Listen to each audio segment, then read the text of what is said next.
sex, celibacy, masturbation. Oh my. The church doesn't want to talk about it. They want to talk about celibacy, but they don't want to talk about masturbation. They don't want to talk about the freedom of sex. And so we are going to talk about it because there are so many misconceptions, and we need to understand just a few more things because everybody seems to view it, especially in the Christian world, as icky and nasty. And so we need to talk about it. Stay with me.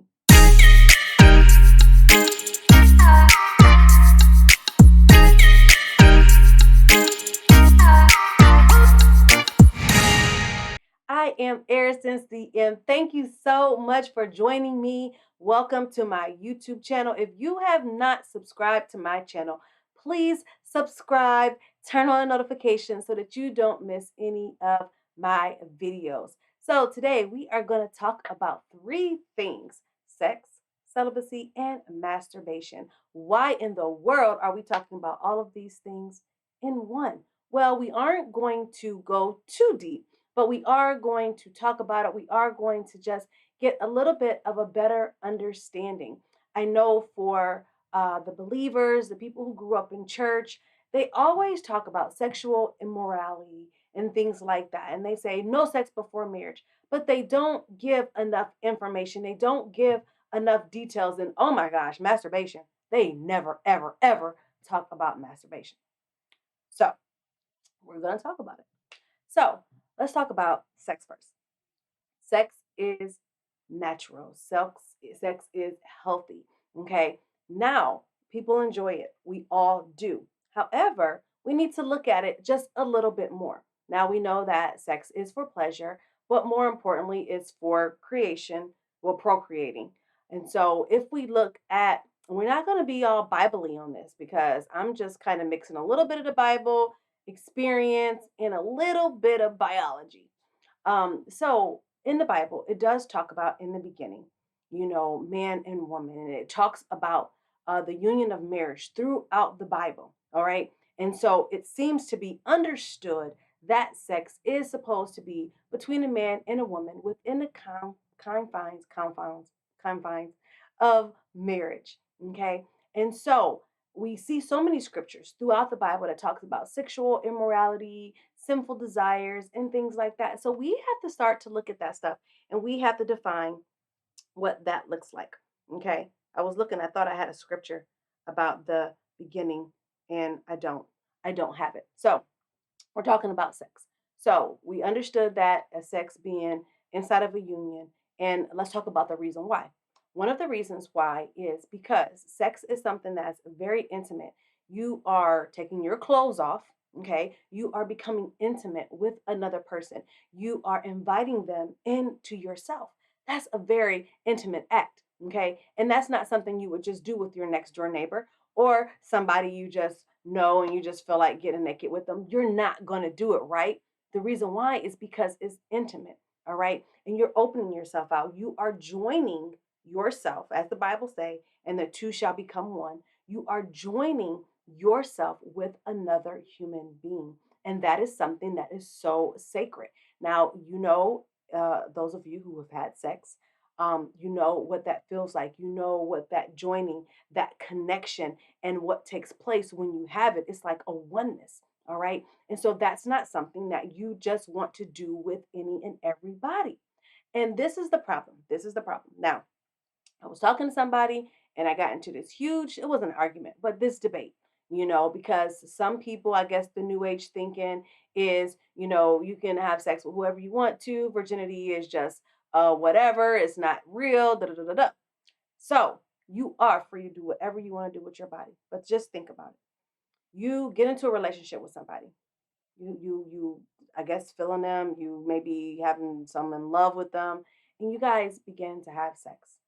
The connection and the intimacy that you are creating is something, it's a bond. Okay. This person has become a part of you. This person is literally inside of you. Okay. You don't want to share that with anybody else.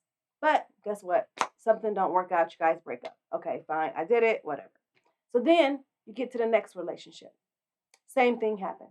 In the next relationship, same thing. So before you know it, you got 20 different bodies on you. You've connected yourself with everybody. You're making soul ties, creating soul ties with all of these people, and you're just letting them enter you one by one by one.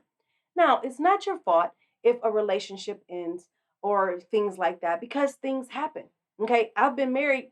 I'm on my third and last marriage. Okay. So my first marriage, my second marriage, my third marriage. Okay. That stuff, I couldn't help that. And I was within the confines, I can't say that word, of marriage. And yet and still, I still had an issue. Okay.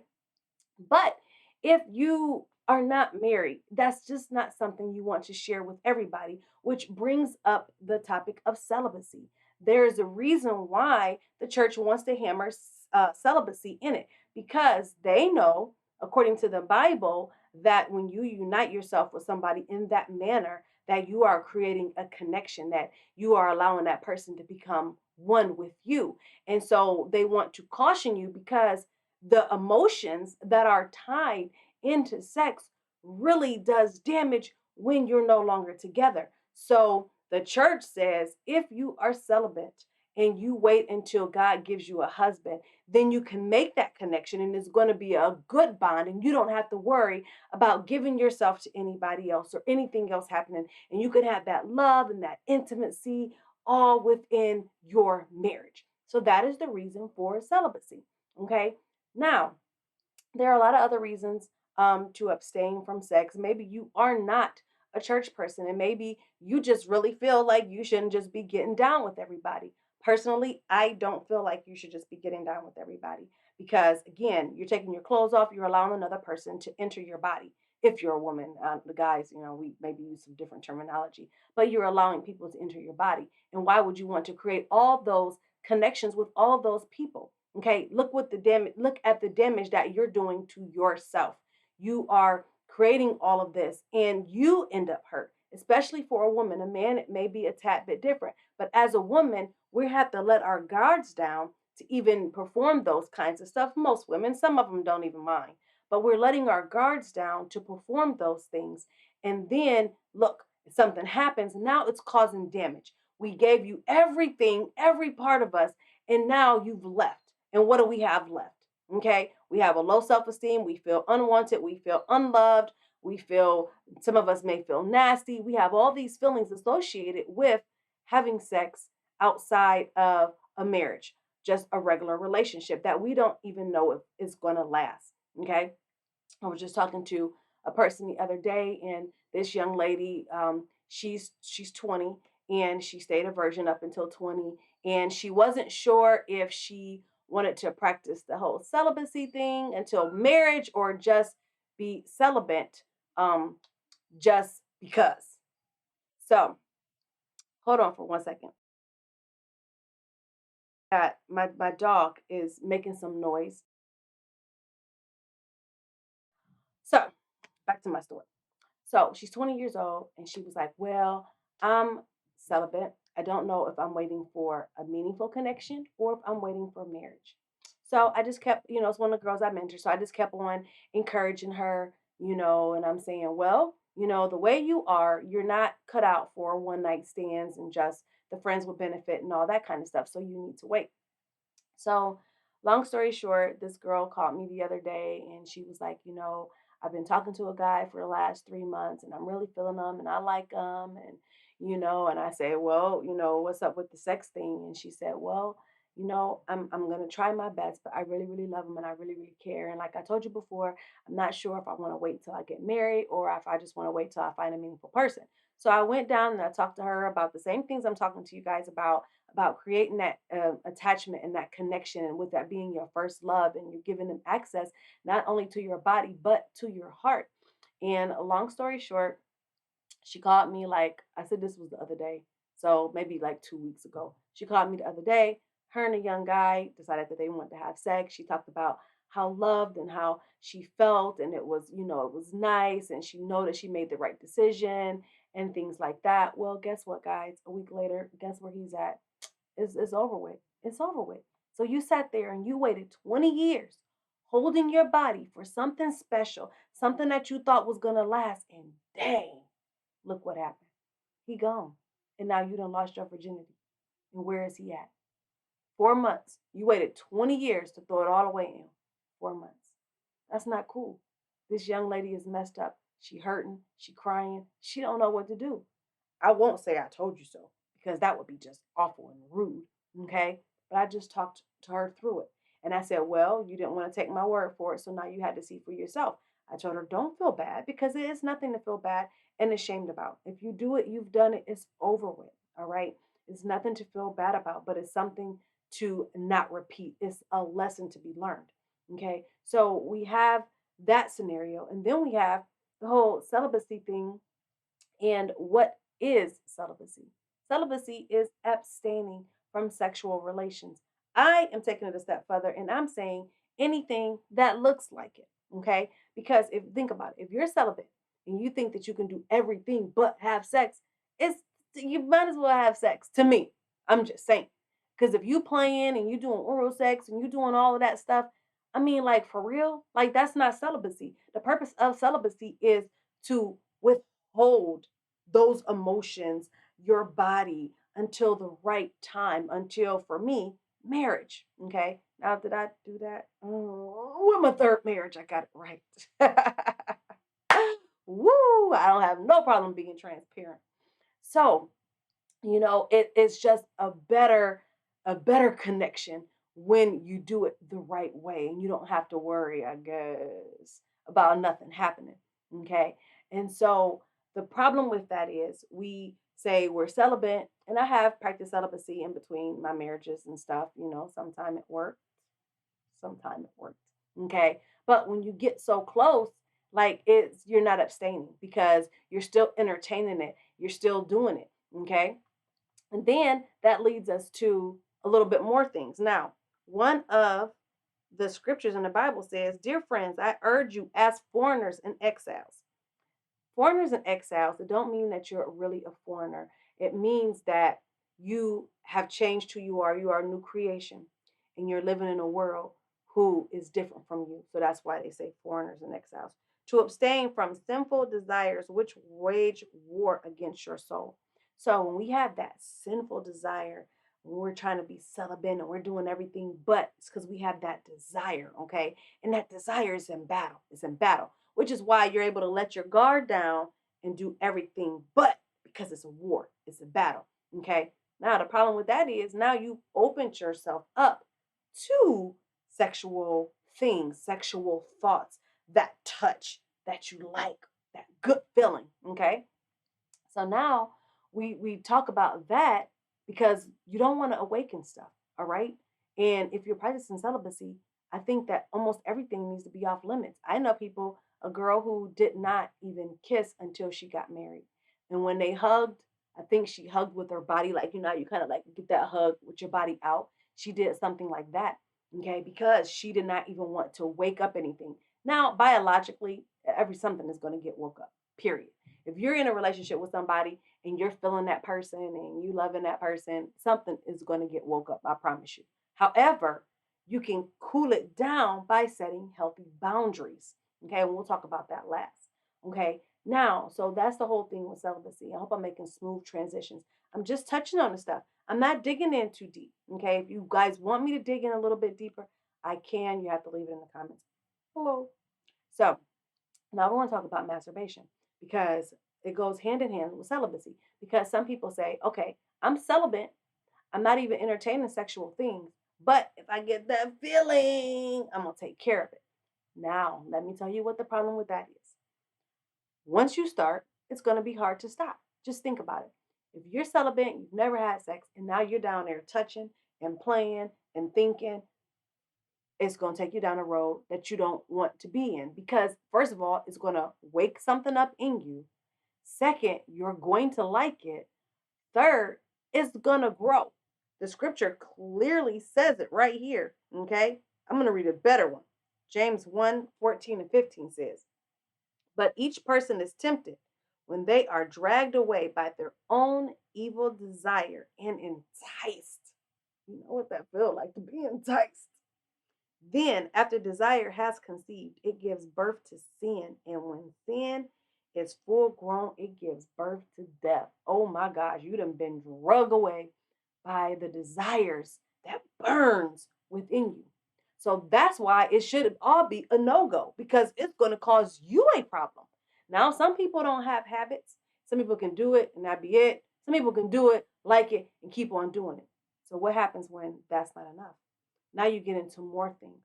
Now you start to watch porno and you start to fantasize, and they got these blow up dolls now. Not the blow up ones, I'm sorry. They got the real like silicone dolls. I don't even know. But they're taking it too far. But that's what happened when you don't get that, your pleasure in yourself, and it's not enough, and then you need more, and then you need more, and it gets worse, and it gets worse. And it's almost like a spirit possesses you, and it takes over you, and you crave it. That's why the Bible talk about you're dragged away and enticed by your own sinful desires. And that's why the Bible talk about that war. You're fighting against it because your body wants it. Your body's felt it, and now it needs it. Okay. And so we really have to be careful about what we do and how we define. We have to set a standard for how we are going to live and how we are going to do stuff. Okay. And another thing with masturbation, if you are used to doing it, when you do get a partner, it's going to be very difficult to allow that partner to help you orgasm, because you've sat there and you've done it yourself all this time. So it's not going to be the same. As going to interrupt things, and it's just going to be a big mess that I just don't think that is called for when you can. I'm not going to say control it, because there are some times when you can't control it. I know that at certain times when women ovulate, their hormones, because ovulation is baby making time, and their hormones peak, and when that happens their body craves, and so there are biological things that go on that may cause you to crave that. Okay. And it is very hard. Like I said, it's almost like a spirit drags you away and entices you. And so, in order, because I've talked to many people, I have a mental health background, I've talked to many people who've had these problems. You have to set up boundaries. Okay. I just talked to a young man, and he told me that he's having trouble with masturbation, and he said, and he's having sex with everybody. He's not having safe sex, and he has their pictures, and he's just masturbating to them all day long.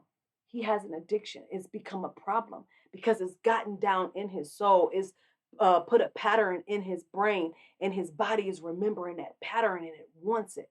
Okay. And so his is going to be very, very hard to break. All right. And so, to prevent you from getting all the way out there, you have to set up some healthy boundaries. First of all, you have to understand what you believe, why you believe it, why you want to do it. So if you are a believer and you say, you know what, I'm going to commit to being celibate. I'm going to allow the Lord to send me a husband or a wife. That way I don't have to worry about this. Or you're going to worry about it. I'm going to tell you, you're just going to worry about it. But, you can ask, you can define what you're going to be. And, this is the boundaries. When I do meet somebody, if we kiss, we're going to kiss in public. We're not going to be alone in the room. And I know that sounds so infantile and immature, especially for this day and age.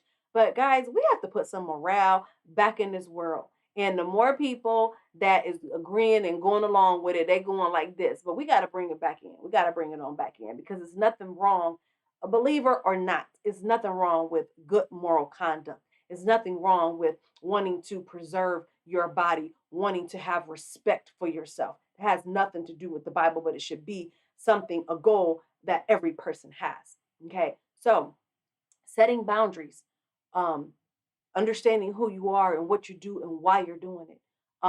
If you are going to commit to celibacy, defining what masturbation means to you. Okay, I understand again that biologically there are certain times and hormones and things that happen. For men, they wake up with an erection for no reason. Okay, so I understand all of that. And guess what? God understands all of that too. Now, is God one of them guys to be like, ugh, you nasty? No, he's not going to be like that. But what he does not want to happen is for anything to overtake you, any kind of sin to overtake you, any kind of habit to overtake you, because now that habit becomes in control instead of you. And this whole thing is about a life of discipline, controlling your mind, controlling your body, all of those things. And there's so many things in the Bible that talks about. I'm not going to go through all the scriptures because I don't want it to be all churchy, because we are not at church. Okay. We're just talking like, I got my hoodie on. This we just talking. Just me and you. Okay. And so God is a forgiving God. God is a loving God. And if you have a habit doing those things, if you have a habit with this whole sex thing and you have addictions and you need some help, like he's there. He's not going to be like, oh, you nasty, get away from me. No, he is going to help you.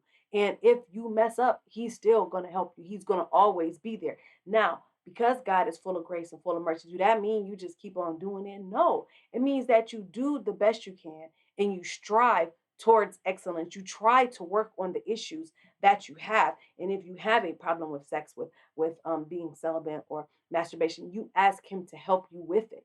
Okay. It's nothing to feel bad about having that problem. What you feel bad about is when that problem have you. Okay. And when you can't control it. And every 5 minutes you sneaking off to the bathroom and you fantasizing all that. That's craziness. And that's stressful, I would imagine. I don't have that problem, but it's stressful, I would imagine, you know what I'm saying, to deal with that. And so you need to get a handle on that and really understand like who you are, like what do you stand for? You know what I'm saying? If you are a woman, you are a beautiful creation. No man has the right to just have at it with your body. Men after men after men, the morning after. You know what I'm saying? The one night stand. No, your body is precious. You're precious. You don't need to be getting down like that at all. You know what I'm saying? And men, I don't care if men have that MO of, they can sleep, whatever. No, no, you cannot. You know what I'm saying? A woman is attracted to a man who cares about himself, who has respect. A woman will love that. Okay. And so once you begin to define that, once you begin to set boundaries, then you can figure out where you are and what you're going to do. You know what I'm saying? In the coming temptations. All right. And this is something that I just want to talk about because the church don't talk about it. You know what I'm saying? They just tell you don't do it, but they don't really talk about like it is a real struggle, both um just regular struggle and a physical struggle biologically.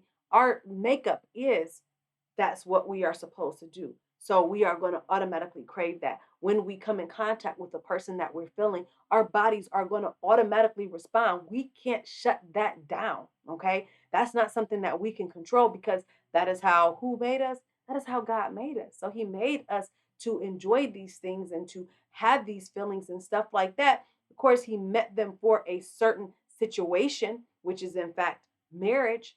Okay. So we can't help what happens. What we can help is how we respond to what's happening. Can we necessarily always ignore it? Sometimes we can, sometimes we can't. You know what I'm saying?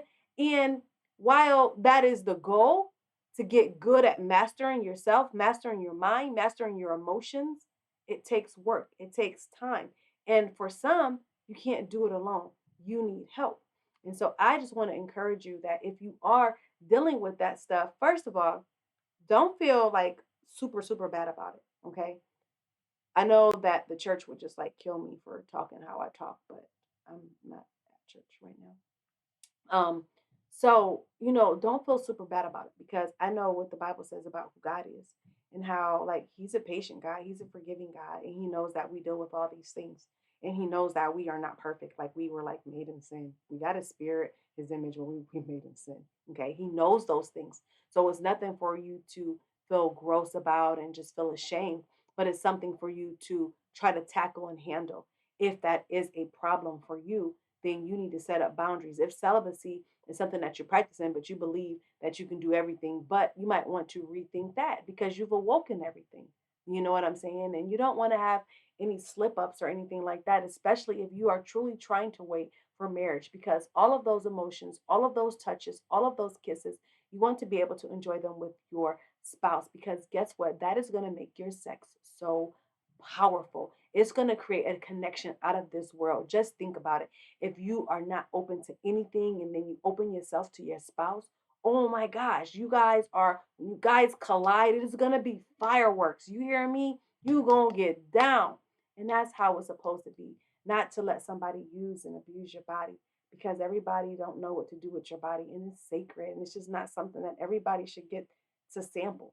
Okay? And so I hope that I've helped you understand somewhat or put something into perspective for you about sex and celibacy and masturbation. And if you are celibate, I encourage you to stick with it. I commend you because it is very, very difficult. But if that's the path you have chosen, which is a very good path, which is the path that is ideal, I want to just encourage you in that to just stick with it and to just keep your mind busy. That's one of the things that you have to do.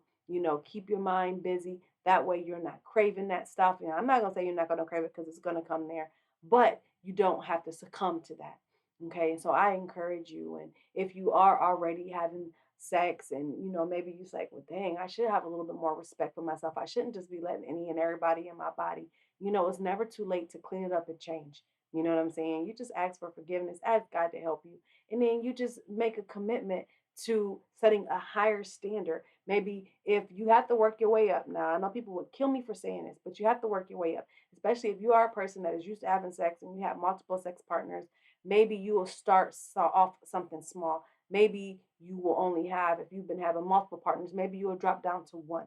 Okay. If you've had one but you tend to sleep with them like on the first date, the second date, okay, maybe you will stop and maybe you will make them wait, several months before. If you've made them wait, but now maybe you want something a little bit more meaningful, like a commitment, then maybe you will say, I'm not going to have sex until I have a commitment. So you have to kind of work your way up, especially if you have already been in the game and you have been doing it, but slowly get yourself back and build yourself back up. And if you are a woman, you are beautiful. You deserve the very best. And you don't want any and every man having access to your body. Your self worth, your self esteem is important. You are important and you have to put yourself first.